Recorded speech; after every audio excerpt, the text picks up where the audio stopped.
C'est désormais officiel. Myrno-Rad est tombé dans un encerclement complet. Ce n'est pas juste une défaite tactique, c'est une catastrophe militaire, une catastrophe qui aurait pu être évitée. Nous assistons ici au premier encerclement total d'une ville ukrainienne depuis la bataille de Mariupol, mais le plus frappant, c'est la dissonance cognitive. Si vous parcourez les médias officiels, c'est le déni. Même l'Institute for the Study of War semble hésiter sur la terminologie. Sky News évoque timidement des combats acharnés, mais la réalité du terrain est beaucoup plus crue. Ces positions ne sont pas disputées, elles sont coupées du monde. Je pèse mes mots. Certaines sources évoquent jusqu'à 2000 soldats ukrainiens pris au piège à l'intérieur de la ville. Imaginez, 2000 hommes dans une nasse qui se referme. Pour l'artillerie russe, Myrno-Rad est devenu un stand de tir. Une ville éventrée où des centaines de soldats se terrent dans des caves, isolés, attendant l'inéluctable. Le scénario cauchemar n'est plus une hypothèse, c'est la réalité. Une question obsédante demeure. Pourquoi l'état-major ukrainien a-t-il accepté de sacrifier l'équivalent d'une brigade entière? Est-ce du cynisme pur? Une logique froide qui consisterait à dire « ce ne sont que 4 jours de mobilisation, on remplacera les pertes lundi ?»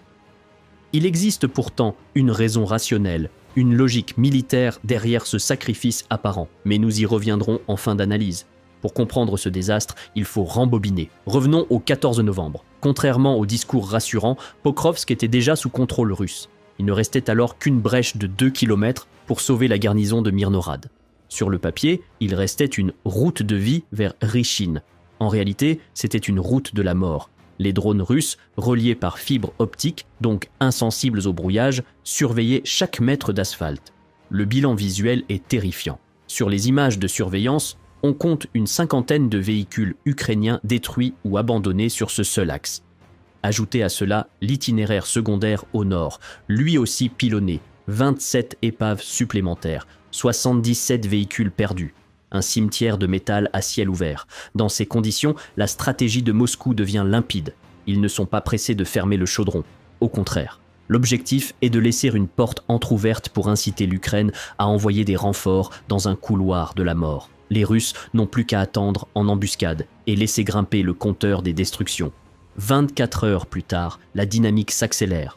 Les forces ukrainiennes abandonnent le fond du chaudron. Les unités rescapées se replient péniblement vers Myrno-Rad. Mais alors que la poche se contracte, un phénomène troublant se produit dans l'espace médiatique. À partir du 16 novembre, silence radio. Des observateurs influents comme Yuri Boutoussov cessent purement et simplement de mentionner Myrno-Rad. C'est le déni total, comme si, en ne parlant pas du problème, il cessait d'exister. Pourtant, sur le terrain, la situation est critique. Les Russes ne se contentent plus de tenir Pokrovsk. Ils poussent vers l'extérieur.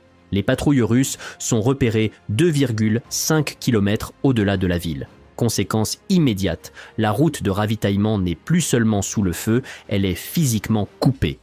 Pour tenter d'enrayer cette vague, les opérateurs de la 35e brigade de Marines enchaînent les frappes de drones FPV l'un après l'autre dans une défense désespérée. Face à cette poussée, la réponse de Kiev semble déconnectée. L'aviation ukrainienne diffuse la destruction d'un immeuble de 2 étages. C'est vendu comme un succès. Mais en réalité, aucune preuve que le bâtiment était occupé. C'est une frappe pour l'image, pas pour l'effet tactique. Même David Axe, analyste pour Forbes, tire la sonnette d'alarme. Ces frappes ne font que retarder l'inévitable. Le 20 novembre, le basculement est confirmé. Des images nous montrent des soldats de la 2e armée russe se promenant calmement dans les quartiers sud de Pokrovsk.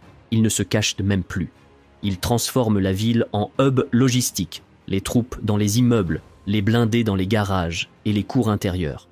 Regardez la complexité de la réponse ukrainienne. Pour frapper un seul char russe camouflé, ils doivent mobiliser 4 drones différents. Un bombardier pour guider, un éclaireur et 2 kamikazes. C'est une débauche d'énergie pour des résultats ponctuels, alors que l'ennemi s'installe massivement. Et attention, ne vous fiez pas aux apparences. C'est de la maskirovka pure, l'art russe de la dissimulation. On nous laisse voir des convois folkloriques, de motos et de vieilles jeeps pour nous distraire. Mais hors caméra, ce sont des colonnes entières de blindés lourds qui pénètrent dans Pokrovsk. L'armée russe prépare une offensive mécanisée d'ampleur. Sauf que le drame arrive avant même cette offensive. Des détachements d'assaut russes percent une lisière boisée et avancent d'1 kilomètre. Ils sécurisent une zone d'entrepôt clé. C'est le coup de grâce. En termes tactiques, c'est game over. Cette lisière était la clé de voûte. Une fois tombé, le couloir de sortie n'existe plus. Le retrait organisé devient impossible. L'état-major ukrainien n'a plus qu'une seule option et elle est terrible. Pas d'évacuation, pas de contre-offensive majeure. L'ordre est donné, tenir sur place, se faire saigner pour gagner du temps. Cela rappelle la stratégie allemande des villes-forteresses de la fin de la Seconde Guerre mondiale. Quand tout est perdu, on sacrifie des troupes encerclées pour bloquer l'ennemi quelques semaines de plus. Une logique implacable dont nous allons voir les conséquences immédiates.